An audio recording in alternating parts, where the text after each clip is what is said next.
Buenas tardes. En esta clase vamos a hablar del polinomio de Taylor. Esta es la primera de 3 clases en la cual vamos a ir avanzando en el conocimiento del teorema de Taylor. El polinomio de Taylor es un polinomio que está vinculado a funciones y que sirve para aproximar funciones. ¿Sí? Ya vamos a explicar qué significa esto, pero aquí vamos a hacer un pequeño paréntesis.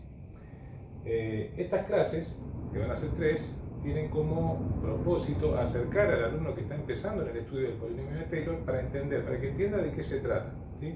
De ninguna manera estas clases describen el teorema en su totalidad, que forman capítulos de libros, ¿sí? Y un video de 10 minutos no reemplaza un capítulo, ni siquiera 3 videos de 10 minutos. Así que no se entienda de que por el hecho de entender un video o de entender lo que se explica aquí, uno ya conoce a la perfección el teorema de Taylor. ¿Bien? El alumno dedicado e interesado, la alumna dedicada e interesada, debe avanzar más, ¿sí? Profundizar esto con los libros, etc. Así que, dicho esto, cierro mi pequeño paréntesis y vamos a avanzar en la explicación. El teorema de Taylor nos plantea un polinomio vinculado a una función que debe cumplir determinados requisitos. La función tiene que ser derivable en un intervalo, en un entorno a un punto A. Un punto A o x sub 0 igual a. Es un punto que vamos a llamar punto de aproximación. Y a medida que desarrollemos el ejemplo, vamos a explicar qué significa ese punto de aproximación. Para obtener el polinomio de Taylor necesitamos la función valuada en el punto A y la derivada primera, derivada segunda, hasta una derivada de orden n. Por lo tanto, esta función tiene como requisito que sea derivable hasta un orden n, donde n es el grado del polinomio. ¿Bien? El polinomio que vamos a encontrar. En el ejemplo que vamos a ver ahora, me olvidé de subrayar, ¿bien? En el ejemplo dice así: escribir el polinomio de Taylor de grado 3, o sea que necesitamos la función y la derivada primera, segunda y tercera, ¿sí? Porque es grado 3, que aproxime a la función logaritmo de x en un entorno del punto a igual a 1. ¿Bien? No es difícil obtener el polinomio, lo que hay que saber es derivar.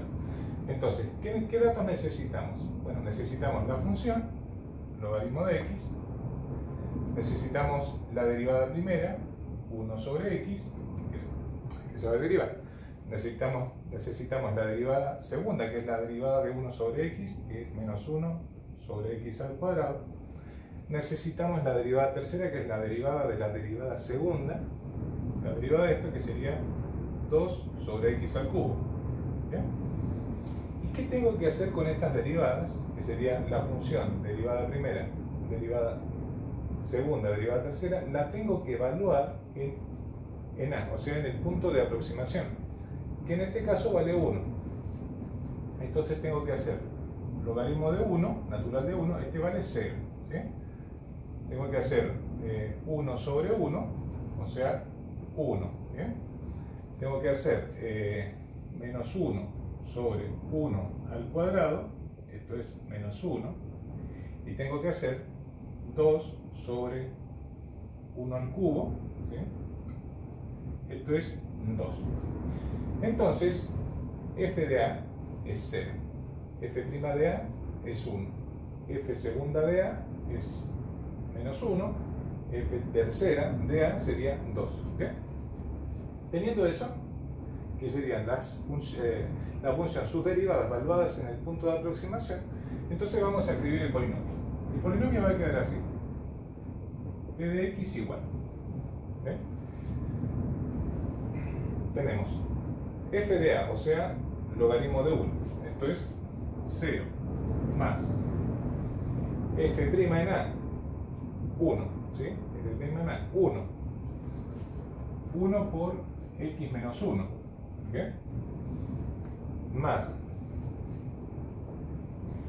f segunda en A, o sea, f segunda en menos 1, f segunda en 1, perdón, menos 1. Menos 1 sobre 2, el factorial de 2, por x menos 1 al cuadrado, más, bueno, este sería f tercera, ¿sí? Porque es de grado 3, f tercera que es 2 sobre el factorial de 3, 3 por x menos 1 al cubo. ¿Bien? Nos queda así después de reemplazar la derivada y sus valuaciones en la fórmula de Taylor, ¿bien? En el polinomio de Taylor. Ahora tenemos que ordenar esto un poquito. Entonces nos va a quedar el polinomio p de x igual. Bueno, acá lo vamos a dejar 1 por x menos 1 es x menos 1. Este 0 da 0. ¿Bien? Vamos a dejar así. Aquí más por menos es menos. El factorial de 2 es 2 porque es 1 por 2. 1 medio por x menos 1 al cuadrado. Acá vamos a tener 2. El factorial de 3 es 1 por 2 por 3, o sea 6. ¿Bien? Quiere decir que 2 sobre 6 es lo mismo que 1 sobre 3 por x menos 1 al cubo. ¿Bien? Este es el polinomio y nosotros podemos seguir desarrollando y llegar a la forma polinómica porque aquí la tenemos desarrollada en potencias de x menos 1. Si distribuimos, o sea, si resolvemos, perdón, este binomio al cuadrado como un trinomio cuadrado perfecto, si resolvemos este binomio al cubo como un cuatrinomio al cubo perfecto y después hacemos las distributivas y resolvemos todo esto, nos va a quedar un polinomio perfectamente escrito con todos sus términos. No hace falta llegar ahí, con esto alcanza. Lo podemos graficar. ¿Bien? Pero ¿qué es esto? Esto lo vamos a encerrar, ¿sí? Este es el polinomio. ¿Qué representa esto que acabamos de obtener? ¿Sí? ¿O cuál es su relación? ¿Cuál es la relación entre este polinomio y la función? La función es logaritmo natural de x.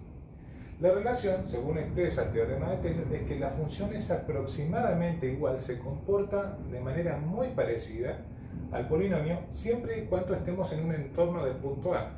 Un entorno del punto A, el punto A en este caso vale 1, ¿sí? 1. Este es mi punto A. ¿Bien? Y aquí tenemos la gráfica de la función, que es logaritmo de x, y cuando graficamos el polinomio nos da esta curva azul, que sería el polinomio. Fíjense que en el punto A, ahí coinciden ambos, ¿sí? Ambos. ¿Por qué coinciden? Porque cuando x vale 1, ¿sí? Cuando x vale 1, el logaritmo de 1 es 0, ¿sí? Y si yo pongo en el reemplazo el x igual a 1 en el polinomio, me va a quedar 0 acá, 0 acá, 0 acá, me va a dar 0. Quiere decir que en este punto, este es el único punto, ¿sí? El punto de aproximación, el punto 1 en este ejercicio, es el único punto donde la curva de la función y la curva del polinomio coinciden. A medida que nos alejamos de acá, o sea que nos alejamos hacia la izquierda, hacia la derecha, o sea que vamos recorriendo un entorno del punto A, la curva del polinomio empieza a alejarse de la curva del logaritmo. Aunque aquí parece que estuvieran pegadas, si uno mirara esto de cerca, ¿sí? Si yo pudiera acercar esto con el software se puede hacer, si lo acercara, vería de que la curva del polinomio pasa así, y la curva del logaritmo pasa de esta forma, ¿sí? Parece que están juntas, pero están separadas. Y esta diferencia, ¿sí? Esta diferencia es un error. Es el error que se comete al relacionar la curva de la función con la curva del polinomio. Y ese error, que nosotros lo vamos a trabajar recién en el video número 3, ¿bien? Ese error es tanto mayor cuanto más lejos estoy del punto de aproximación. Cuanto más me alejo del punto de aproximación, el error cometido, la diferencia que existe entre la curva del polinomio y la curva de la función es cada vez mayor. Así que en principio, ¿cuál sería la utilidad de este polinomio? Este polinomio me permite que yo reemplace la función, en lugar de la función utilizo el polinomio, siempre y cuando me maneje dentro de un entorno pequeño del punto de aproximación, ¿sí? Eso debo tener claro, pero aún así, aunque sea un entorno muy pequeño, siempre voy a cometer un error, y ese error se acrecienta cuanto más me alejo del punto de aproximación. ¿Bien? ¿Qué opciones tenemos acá? Si yo quisiera tener un polinomio que tenga un mayor entorno de aproximación, o sea, siempre es el único punto, pero quiero decir que se comporte y se pegue más la curva del polinomio a la curva del logaritmo, que me sirva para mayor cantidad de valores de x, entonces lo que tengo que hacer es hacer un polinomio de mayor grado. Cuanto mayor es el grado del polinomio, más se comporta el polinomio como la función. ¿Bien? Y viceversa, ¿no? Bueno, esta fue una clase introductoria. espero que se haya entendido que el objetivo de esta clase era, si me dan una función y un punto de aproximación, encontrar el polinomio de Taylor. ¿Bien? Hasta luego.